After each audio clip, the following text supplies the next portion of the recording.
We're going live. You're live. I'm live. I'm alive. Yay. Welcome to everybody online. This is the Monday night Zen meditation, Buddhism and meditation class, 1 hour. And I don't know, not necessarily a class. It's more of a get together, meeting, sitting, and talking. So this is 1 hour, and my name is Mark. So welcome to everybody. Anyone first time at the Dharma Bum Temple? Oh, welcome. Anyone's first time practicing Zen meditation? Great, welcome. So what we do usually, I'll give a brief overview of Zen practice, Zen meditation, and then sit for 20 minutes, and I'll keep track of the time so everybody can just meditate. Stay in your heads and not worry about the time. And then I'll ring the bell after the 20 minutes. And then, I don't know, answer any questions and maybe read a little bit of, I love this, Thich Nhat Hanh was a Buddhist Vietnamese monk. And then whatever time's left over, whether it's 10, 15 minutes, we'll meditate some more before the close. So, yeah. So for Zen meditation, probably I would say the biggest difference at this temple is this class or meeting is probably one of the few that I'm aware of that is just silent. It's a silent meditation. I think most of the other meditations here are primarily guided meditations. So you'll hear the person, I would be guiding you through the meditation, or whoever's sitting up here. And then maybe there's a minute or two, a few minutes of silence in between the guided part, the spoken. So it'll, once I ring that bell, it'll just be silent for 20 minutes. So wherever you're at, it's basically up to you to bring yourself back to the present moment. And so Zen meditation is just, there's nothing mysterious about it. It's just being present in the here and now. And some people like to count their breath, their in-breath, up to 10. And just, I did that for a long time. Sometimes I'll still do it for the first few minutes just to kind of like calm me down. And so noticing your breath, how you're breathing. Posture is probably one of the key important aspects of Zen, which is basically just sitting upright. Any people are welcome to sit on a cushion. If you're sitting in the chair, just to sit upright, back straight. I've heard that, somebody say, oh, think of there's a string on your head with a balloon. And so that keeping your posture up. So typically Zen meditation, they also meditate with their eyes very slightly open, just sort of gazing downward, maybe like 25% open. And all of this is just suggestions. You can do whatever. If you want to close your eyes, you should breathe. But otherwise, as far as like even sitting up, I was like, my teacher a few years ago, I had a back injury, and it hurt to just sit up. And I felt terrible. I was like, I'm not doing. I talked to my teacher. He's like, it's okay. You can lay down and meditate. I'm like, but that's not Zen. He's like, yeah, it's fine. You know.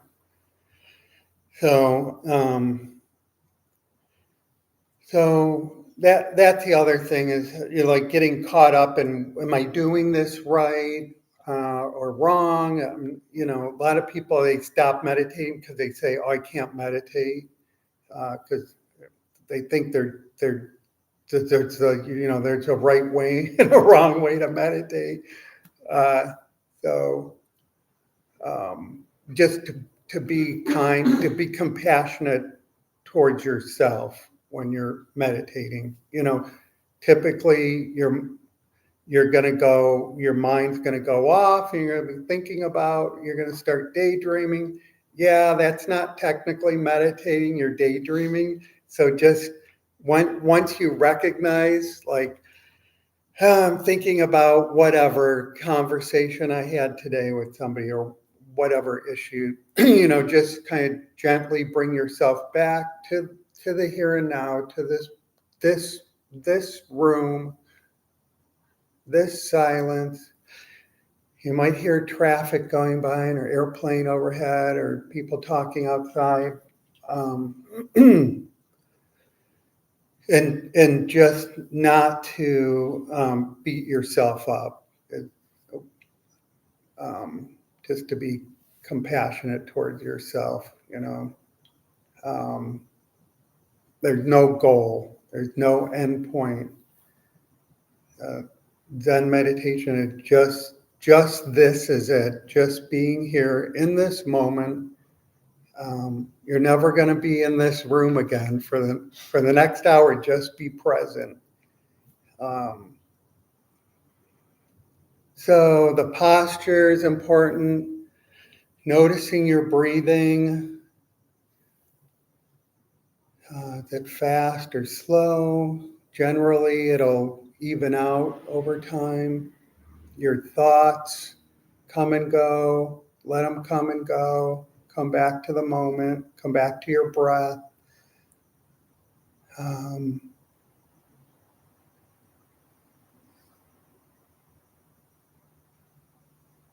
think if I'm forgetting, like those are the main things. It's a posture, your breathing, your hands, what to do with your hands. You could just set them in your lap. A common position is in your lap. This is called a cosmic mudra. The left hand on top of the right, and your thumbs slightly touching. And again, it's just another, I would say, like a method in a way to keep you present in the here and now, in the moment. If you start, if you start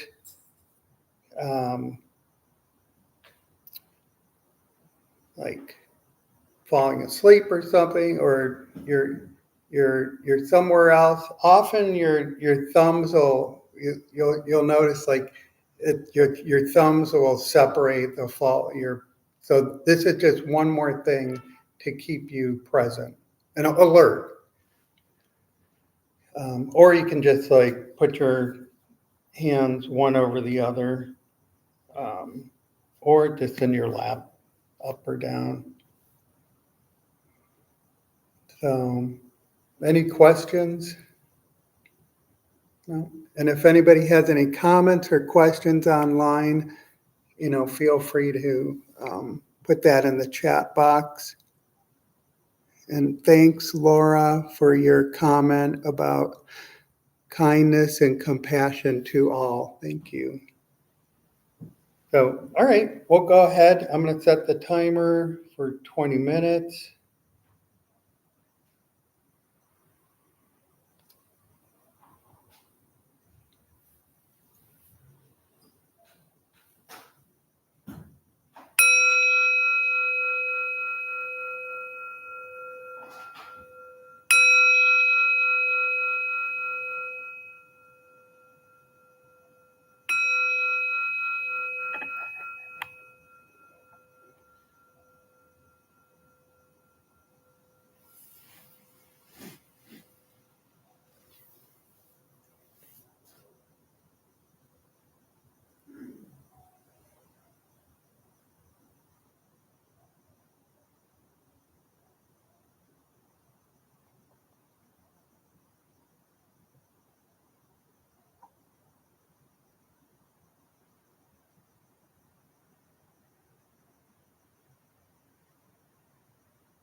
Okay, so feel free to adjust, move around a little bit.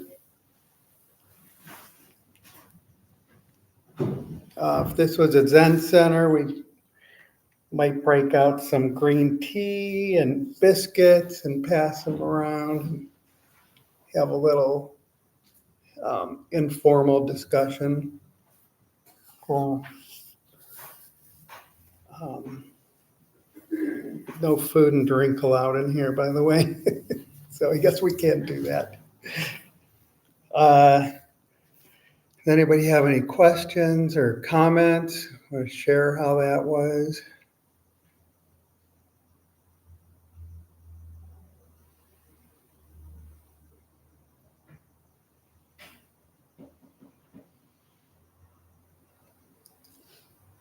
All right.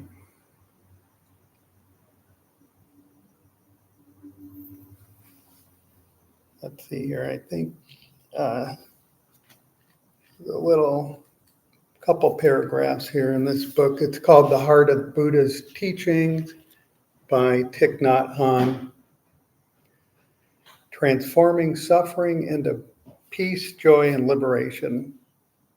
This is like got it all in this book. Everything you want to know about Buddhist philosophy and teachings. And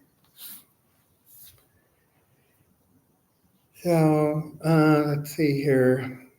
This chapter starts with this. It's titled "Stopping, Calming, Resting, Healing." Buddhist meditation has two aspects: shamatha and vipassana. We tend to stress the importance of vipassana, which in parentheses, looking deeply, because it can bring us insight and liberate us from suffering and afflictions. But the practice of shamatha, stopping, is fundamental. If we cannot stop, we cannot have insight. There is a story in Zen circles about a man and a horse. The horse is galloping quickly, and it appears that the man on the horse is going somewhere important. Another man standing alongside the road shouts, "Where are you going?" And the first man replies, "I don't know, ask the horse." This is also our story. We are riding a horse, we don't know where we are going, and we can't stop. The horse is our habit energy pulling us along, and we are powerless. We are always running, and it has become a habit. We struggle all the time, even during our sleep. We are at war within ourselves, and we can easily start a war with others. We have to learn the art of stopping our thinking, our habit energies, our forgetfulness, the strong emotions that rule us. When an emotion rushes through us like a storm, we have no peace. We turn on the TV and then we turn it off. We pick up a book and then we put it down. How can we stop this state of agitation? We can stop our fear, despair, anger, and craving. How can we stop our fear, despair, anger, and craving? We can stop practicing, we can start, wait, oh, we can stop by practicing mindful breathing, mindful walking, mindful smiling, and deep looking in order to understand. When we are mindful, touching deeply the present moment, the fruits are always understanding, acceptance, love, and the desire to relieve suffering and bring joy.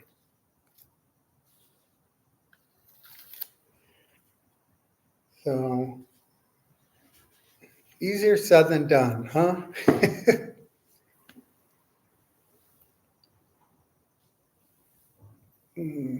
And if anybody online has any comments or questions, feel free to put them in the chat box.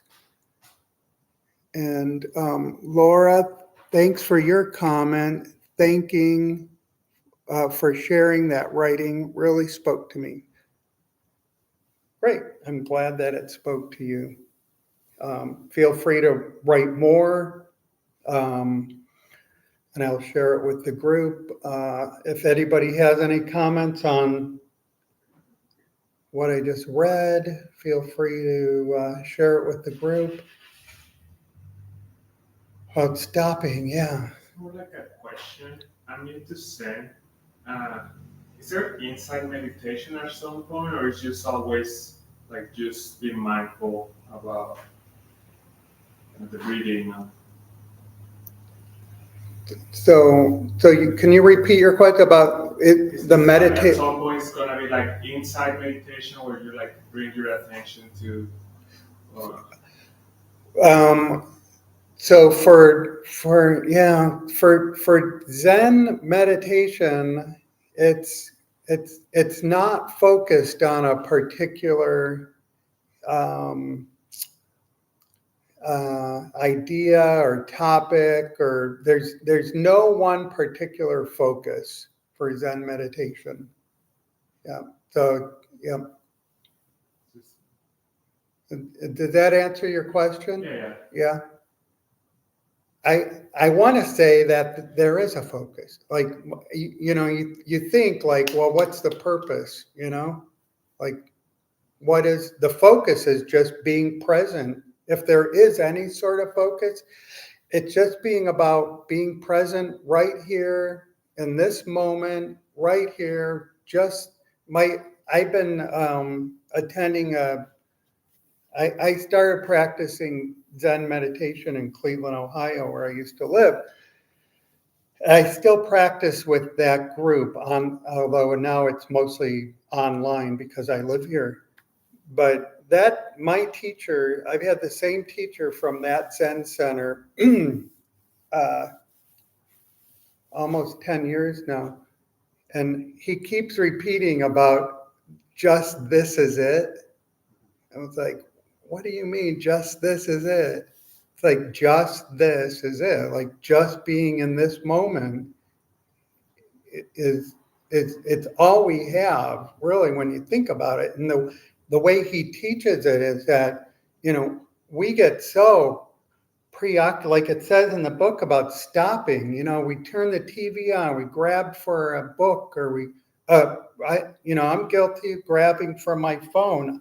Sometimes I don't even know, why am I picking up my phone? What, it's like I have all these apps on this phone, and I go on these apps and look at scrolling, and it just, but so often we're so preoccupied with the past or the future. How often do we spend being in the moment? And even when we're in the moment, or we think we're in the moment, we're online, or on the phone talking to somebody about the past or the future, or, So this meditation, Zen meditation, is an opportunity to practice being in the moment, just being present. The first time I attended an all-day meditation, it's called Zazenkai, which means just sitting, and it was from like 9 a.m. till 5. And I thought, I'm going to just go for, maybe I'll last an hour, maybe tops 2 hours. Okay. And so the sensei or teacher there, he asked me if I would mind being the bell ringer person for 1 hour. Okay. So it was 25 minutes of meditation, 10 minutes of walking meditation. And that's every time you you have to ring the bell to. So I said, okay. And he said, oh, he came back to me, goes, okay, I have you down for 1 o'clock in the afternoon. I freaked out. I panicked. I was like, oh, I don't know. I don't know if I'll be able to stay an hour or two. And he's like, oh, okay, no problem. That's fine. If you have to go, I'll take your spot. So, and I just sat there and I just kept, meditating. And, if you need to take a break and use the restroom, you do that when they get up to do the walking meditation. Then you bow out, go use the restroom, or if you want to eat or something. But all day long, from 9 to 5, it's just being present. And I don't know what it was. I just kept doing it, whether I felt obligated or something to ring that bell, but I just kept doing it. And I remember, I'll never forget that day because it was raining. In Ohio, they get those rains that it rains, pouring rain all day long. And so it was, and I was sitting like right below the window, and it was summertime and the window was like cracked open. All day I heard the rain, and it was the most beautiful experience. I was like, I don't think I've ever heard the rain like that, like I had heard it that day, just sitting there being present. And, but yep. In what way do you treat the different emotions that come? Is there a thinking about that? Yeah. How do I treat the different emotions? I think just being present with them, being present with your emotions. The question was, how do you treat when different emotions come up? So, yeah, you like let them come up. A few months ago, my sister was diagnosed with a real aggressive type of cancer, stage 4 pancreatic cancer, and oh my God, I had a hard time meditating during that period, and one day I just thought I can't meditate because my mind was and I was so distraught. And I just sat there and I let these tears just come pouring out of my eyes, and I was like, I can't meditate. I can't meditate. And I'm just crying. And I was like, and then I remember what I learned in this Zen is to just be present with what is. Like, we're always pushing things away that we don't like, that we don't want to have going on in our lives, or we're like grasping towards whatever good feelings that we want to hold on to. And so to just be present, that, to be honest with you, was probably also one of the most memorable times where I meditated, because, like the rain just coming down. I just sat there and I just was like, and I tears were coming, and then they, I don't know. I guess you can only have so many tears come out of your eyes because eventually they stop. Like after 5 minutes or something, I stopped crying, and then I was like, oh, okay, I'm calm right now. I just kept breathing and meditating, and then a few minutes later I started crying again, and I just sat with that, and I did that for like the whole time I was meditating. So I was compassionate towards myself with whatever feelings were coming up at that moment, and just Initially I tried to push them like, oh, I don't think this is meditating, but I'm like, no, it's okay. It's okay. It would not have been meditating if I would have like looked on my phone and like Googled how not to cry during a Zen meditation. That part would not be meditating. I just sat with it. Yeah.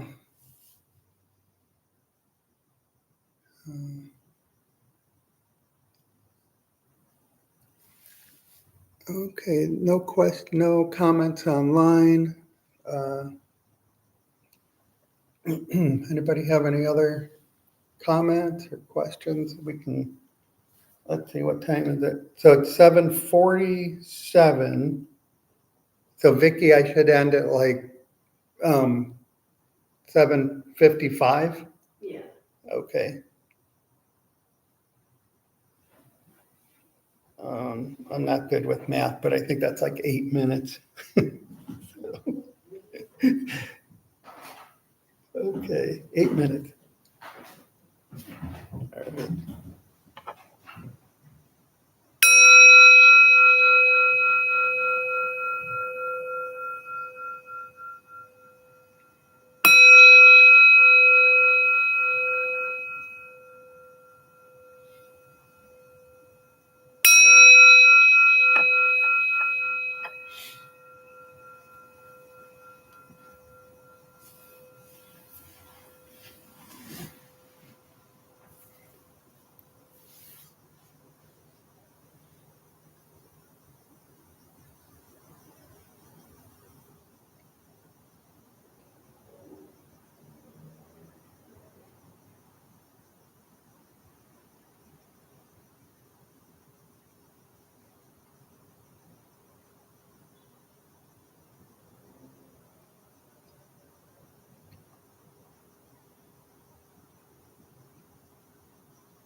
So a closing that is often recited at Zen centers or monasteries is, I'll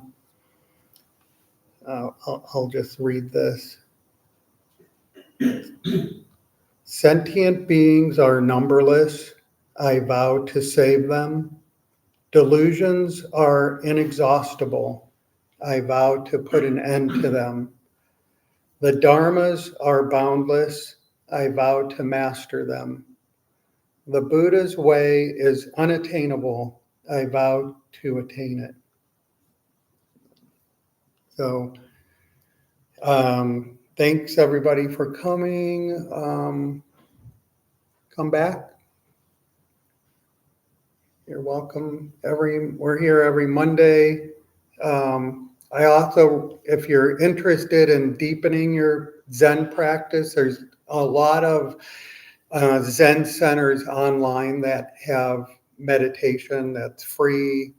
And so you just, if you have any questions, I can tell you where to go, or just Google online. You can find places that it's really helpful to sit with other people, whether it's here on Monday or even online, just sitting with other people. It does it helps me, at least with the discipline, to like do it. Because my head often is like, oh, I'm playing with my dogs, or I run out of time. So Vicky has, if everybody can, do you want to come up, Vicky? No, I think I'll just. You want to stay back there? Okay, Vicky has some comment. Tonight, so it's Vicky. We opened the Dharma Bum Temple 18 years ago to introduce Buddhist practice to those who show up. Those who lead are not nuns, monks, gurus, masters, or teachers, and they're not looking for students. They are simply practitioners sharing their interpretation of the practice. Every night we have different classes led by different people from various Buddhist traditions. We have a recovery sangha that meets several times a week for anyone with addiction, and our food redistribution program is every Thursday at 4:30 p.m. We have classes and programs every day, and everything we offer here is always free. The full schedule is on our website and also posted in the entryway above the shoe rack. We have a lending library. If you see a book you like, feel free to borrow it and then bring it back whenever you are finished. Please straighten your seat or cushion before you head out. If a few people could stay and help close and latch the windows, that would be great. Thank you for being here. We wish you well and hope to see you again. And thanks, Mark. Great. Thank you. And thanks everybody online. See you later. And I think they're having cake downstairs in a little bit if anybody wants